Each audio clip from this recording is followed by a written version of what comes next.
হ্যাঁ গো, আজ রাতে আমরা বাঁচবো তো? ওপরওয়ালার নাম নাও, কিচ্ছুটি হবে না দেখো। কিন্তু যে পরিমাণ ঝড় বৃষ্টি আর নদীতে জলোচ্ছ্বাস হচ্ছে, তাতে আমাদের এই ছোট্ট ঘরটা বাঁচবে তো গো? যদি ওপরওয়ালা থাকে নিশ্চয়ই কিছু হবে। তুমি এত ভরসা পাও কোথা থেকে বলো তো? তুমি কি ভুলে গেছো লতা? এর আগেও আমরা কত প্রাকৃতিক দুর্যোগের সামনে এই ঘরেই থেকেছি। কিন্তু সেসব দুর্যোগ তো এমন ছিল না। আর তোমার মনে আছে একবার দুর্যোগ আসবার আগের দিন আমি ঘর সারিয়েছিলাম? হ্যাঁ গো, মনে আছে তো। তবে সেবারের দুর্যোগ তো এমন বড় ছিল না গো। হ্যাঁ ছিল না, কিন্তু কি হবে বলো? আমাদের হাতে তো আর কিছু নেই। যা আছে ওপরওয়ালার হাতে আছে। তিনি চাইলে রক্ষা করবেন, আর না চাইলে কারোর সাধ্য নেই রক্ষা করে। তুমি আমায় আর ভয় দেখিও না প্লিজ। লক্ষ্মীটি, ভয় পেও না। জীবনে কত এমন ঝড়ঝাপটা এলো। দেখো, দিনের আলো ফুটবার সঙ্গে সঙ্গে সব ঠিক হয়ে যাবে। মা, ও কি? ও কিসের শব্দ হলো? বোধহয় কোথাও বাজ পড়ল। বাজ পড়লে কি এমন জোরে শব্দ হয় নাকি? তাছাড়া আর কিসের শব্দ হবে? নিশ্চয়ই কোথাও বাজ পড়েছে, তুমি ভেবো না।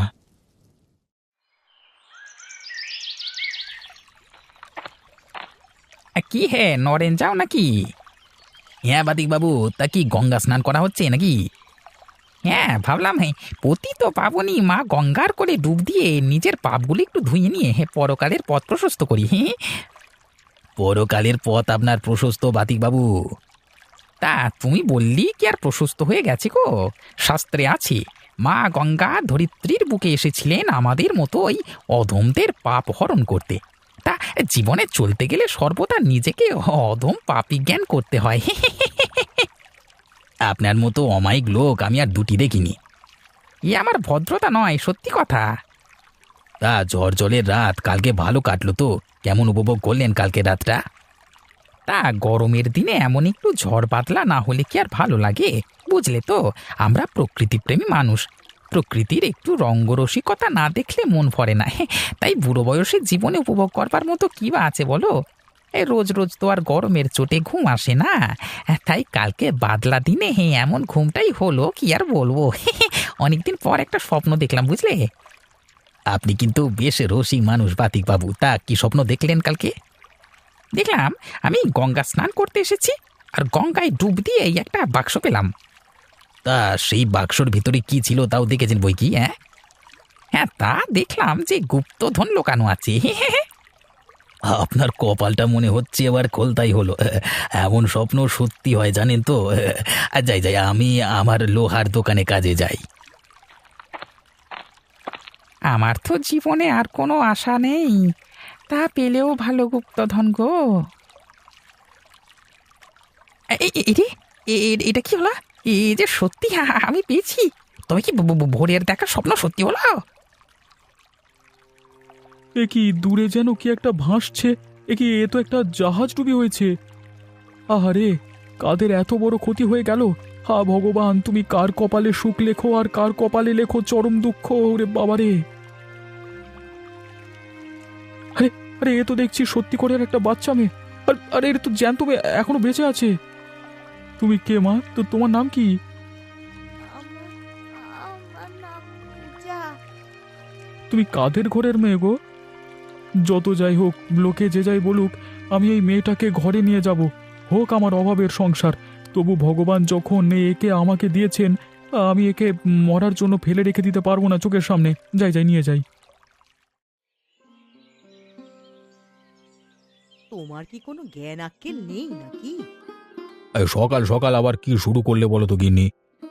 বলি কেন, হুঁশ নেই? কাল বৃষ্টি হয়েছে, আজ তো ভালো মাছ পাওয়া যাবে। এখনো তো ঘরে মাছের দেখা পেলাম না। তার রতনের মাছ নিয়ে আসবার কথা ছিল, সে কি এখন আসেনি? তা তোমার কি মনে হচ্ছে আমি ঢং করছি? যদি সেই সেই আসতো, তাহলে তোমাকে কি আর আমি বলতাম? তাহলে এখন মাছ আসবে কি করে? তা নিজের মুরতটা খাটিয়ে ভাবো না। দেখো, আজ আমার মাছ চাই। সে তুমি যেখান থেকে নিয়ে আসবে আসো। দরকার হলে তুমি বাজারের ব্যাগ হাতে ঘর থেকে বিদে হও। আমার কি না গেলেই নয় গিন্নি? একদমই নয়। তোমাকে আজ মাছ আনতেই হবে এই ঘরে। আমি আজ মাছ খাবই খাবো। ইয়ে মানে কোনো ইয়ে টিয়ে শুনছি না তোমার। যাকে মাছ আনতে বলেছিলে সেই যখন আনতে পারেনি, তখন তোমাকেই যেতে হবে। ঠিক আছে, বাজারের ব্যাগটা দাও তাহলে।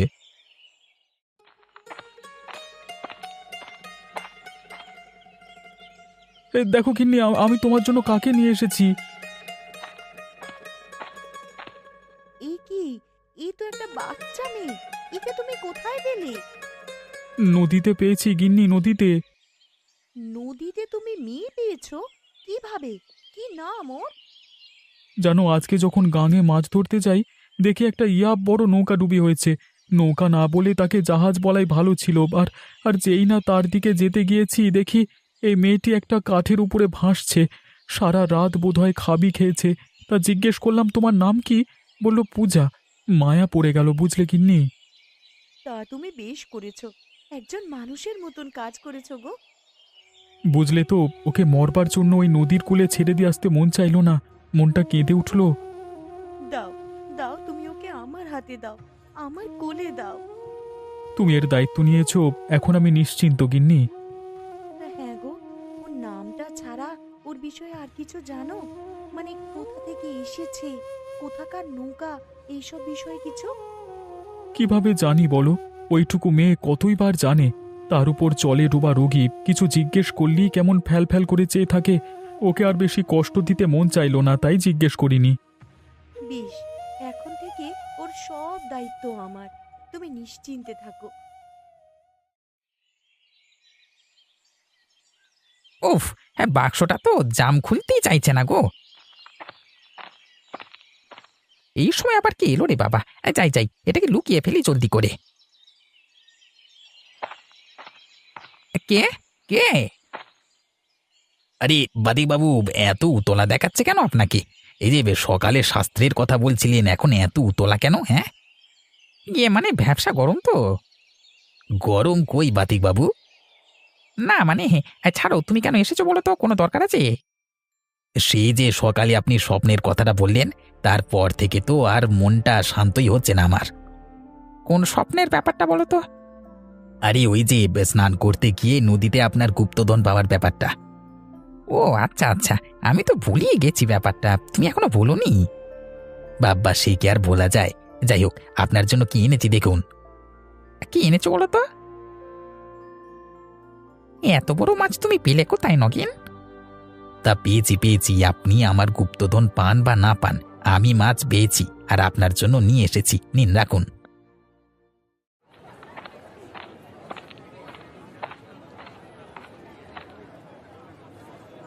কিরে গোপাল, এই বৃষ্টি বাদলার দিনে কেমন মাছ পড়ছে জালে? সে আমার খবর কি আর কর্তা, সবার জালই তো আজকে ভোরে ভোরে মাছ পড়ছে। হে, হ্যাঁ তাই তো দেখছি, আজকে বাজার ভরে ভরে মাছ। তা রতনটা আমাদের বাড়িতে মাছ নিয়ে এলো না কেন? দায়িত্বজ্ঞান সব লোপ পেল নাকি? তা কি যে বলি আপনাকে তার কথা। কেন, লাট সাহেবের পুত কোথায় এখন? যতই হোক বাবু, অমন করে হলে কি আর সংসার ব্যবসা চলে? না দায়িত্ব নিয়ে কাজ করলে কি চলে? সত্যি করে বলো তো, সে কোথায়? দেখুন গিয়ে কোথায় পড়ে রয়েছে। অথবা কালকে এমন সুন্দর মরশুম গেছে, হয়তো বাবু এখনো নাক ডাকিয়ে ঘুমাচ্ছে, বিছানাতেই পড়ে রয়েছে বোধ করি। তা সে এমন মামদো হয়ে উঠল কবে থেকে? সে ব্যাটা তো শুরু থেকেই এমন। বুঝলুম, ব্যাটার কিছু একটা করতে হবে। শুধু কি আপনাকে ঝুলিয়েছে? আমিও কিছু মাছ নেওয়ার কথা বলেছিলাম তার থেকে। আমাকেও সে আজকে মাছ দিয়ে যায়নি, ঘুমটাই তার কাছে বড় হয়েছে। তুই চিন্তা করিস না, ব্যাটার ঘুম আমি ছোটাচ্ছি। কার সাথে পাঙ্গা নিয়ে এসেছে জানে না ও।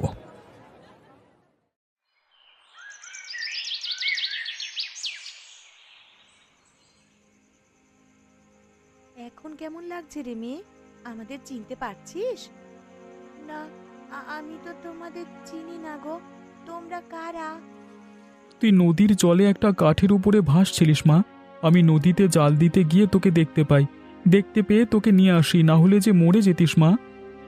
ও, তাই বলো। কাল রাতে ঠিক কি কি হয়েছিল বলতো?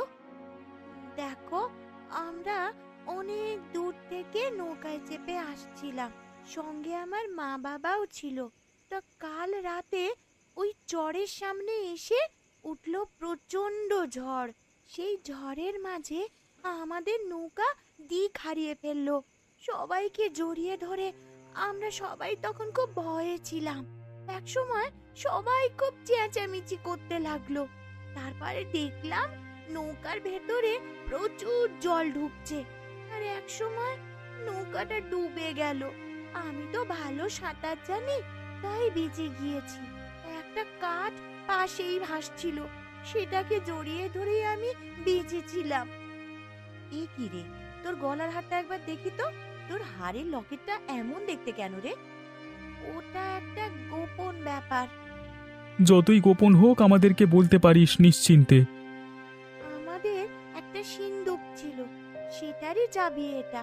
তা কাল ঝড় জলের সময় দুর্যোগের মধ্যে কোথায় যে সেটা ডুবে গেছে তার তো কোনো খোঁজই নেই, শুধু চাবিটাই রয়ে গেছে আমার গলায়। ঠিক আছে, এখন তোর বাবা মাকে খোঁজা সবার আগে জরুরি। আমার বাবা মার জন্য বড্ড মন খারাপ লাগছে।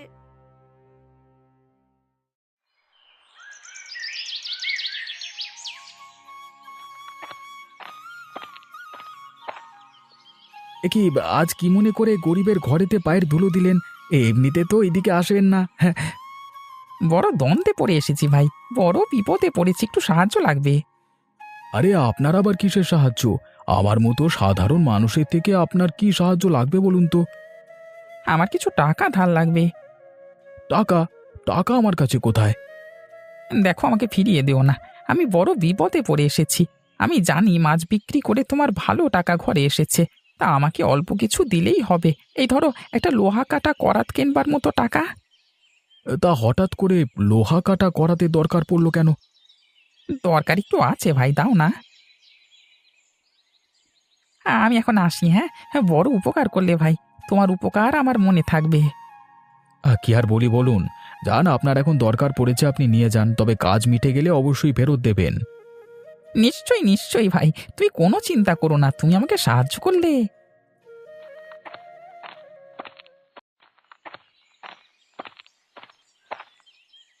বদমাস, খচ্চর, তুই আবার এসেছিস? কি করেছি বাবু, আমাকে গালি দিচ্ছেন কেন? না, ওকে মাথায় তুলে পুজো করতে হবে।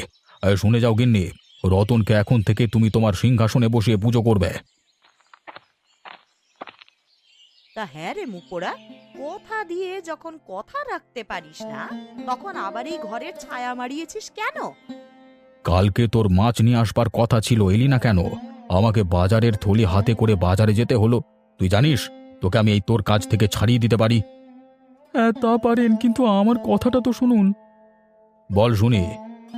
কালকে যখন গাঙে গেছিলাম মাছ ধরতে, দেখি একটা বড় নৌকা ডুবি হয়েছে, আর একটা কচি মেয়ে কাঠে ভেসে বেড়াচ্ছে, সে প্রায় আধমরা মেয়ে। কি বলিস রে? তবে কি আর বলছি কর্তামা, আমি শেষ পর্যন্ত মাছ ধরতেই পারলাম না। সেই মেয়ের প্রাণ বাঁচাতে তাকে নিয়ে আমার ঘরে আসতে হলো। তা সে এখন কোথায়? আমার বউয়ের কাছে আছে, কালকে রাতে তার জ্ঞান এসেছে। আহা, তাহলে বেশ করেছিস, বেশ করেছিস। সবার আগে মানুষের প্রাণ বাঁচানো উচিত। কই আর পারলাম কই বাবু, মুর্শিদ ধন যাকে নেবার তাকে তো নেই, রোকা কি আর যায়? যেমন দেখুন না, মেয়েটা তার বাবা মাকে হারিয়ে ফেলেছে। আহারে কুচি মেয়ে। এই যে নগেন ভাই, এদিকে শোনো, একটা কাজ করে দেবে ভাই, বড় বিপদে পড়েছি। আরে আপনি হলেন গিয়ে বড় মানুষ, আপনি আবার বিপদে কি পড়বেন? আপনি সম্পত্তি লাভের স্বপ্ন দেখেন, গুপ্তধনের স্বপ্ন দেখেন, আপনি কি আর বিপদে পড়বেন বলুন? এখন ঠাট্টা করবার সময় নেই ভাই, তুমি আমাকে উদ্ধার করো। আচ্ছা বলুন বলুন, কি সাহায্য লাগবে? এই টাকাগুলো নাও ভাই তুমি। এগিয়ে আমাকে টাকা দিচ্ছেন কেন? এই টাকায় আমাকে একটা মজবুত দেখে লোহা কাটবার মতো করাত করে দাও তো। কিন্তু এই বয়সে আপনার লোহা কাটা করাতের কি কাজ? কাজ আছে ভাই, জরুরি কাজ আছে, কাজ না থাকলে কি আর তোমাকে বলি? করে দিও না ভাইয়া, আমি আসি তাহলে। বারে বারে ঘুঘু তুমি খেয়ে যাও ধান, যেদিন ধরতে পারবো বাছা ধনের প্রাণ আমি সেদিনই নিয়ে ছাড়বো। কেমন একটা সন্দেহের গন্ধ লাগছে, কিছু তো একটা কাণ্ড ঘটাচ্ছে। ভিতরে ভেতরে ব্যাপার আছে, জানতে হবে আমাকে। ভালো ভালো মাছ দিস গোপাল। আপনাকে কি খারাপ মাছ কখনো দিতে পারি কর্তাবাবু? আগের রাতে কেমন ঝড়ঝাপটা গেল বল দেখি। হ্যাঁ, আমি তো একটা বিকট শব্দ শুনে চমকে উঠেছিলাম। শব্দ শুনেছিস? কেমন শব্দ বলতো?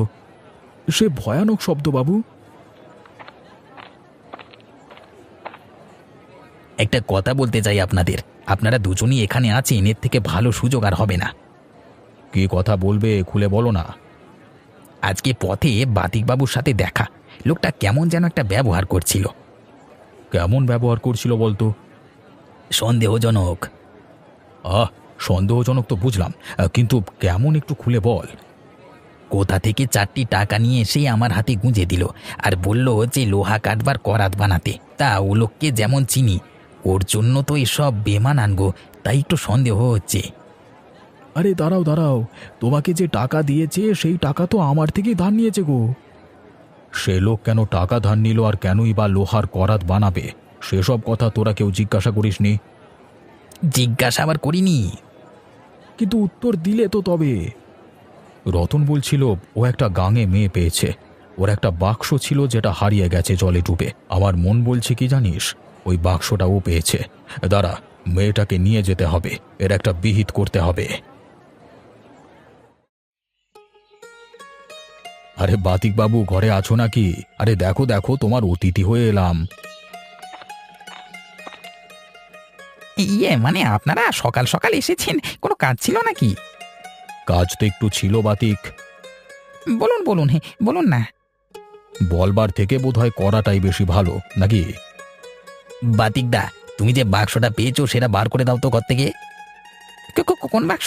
কোন বাক্স আমি জানি না তো। দেখো, আমি এবং আমরা সবকিছু জেনে গেছি, সুতরাং আর নাটক করে লাভ নেই। না হলে আমরা ঘরের ভেতরে গিয়ে তোমার বাক্সটা বের করে আনবো, ঠিক আছে?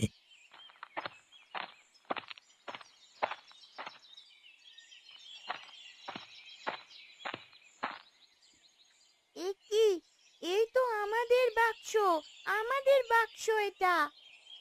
দাও তো, তোমার গলার চাবিটা দাও তো।